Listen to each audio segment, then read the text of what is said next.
До крајот на месец март се очекува пациентите хоспитализирани во Штипската болница да добиваат храна која ќе одговара согласно нутритивните стандарди и критериуми.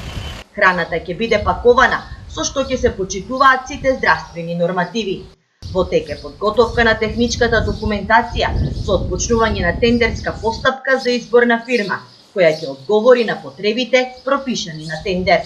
Да добијат луѓето пакувана храна од надвор со сите нишани како што треба пропишана по јеловник, по грамажа, убаво изолирана со фолии и со се да си ја добијат на рака, а не како до сега.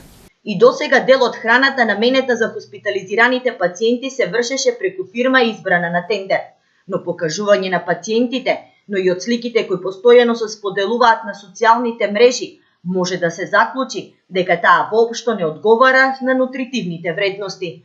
Имаше случаи кога пациенти хоспитализирани на неврологија на дневно мени имаа посебна салама, месни нарезоци или пак паштети.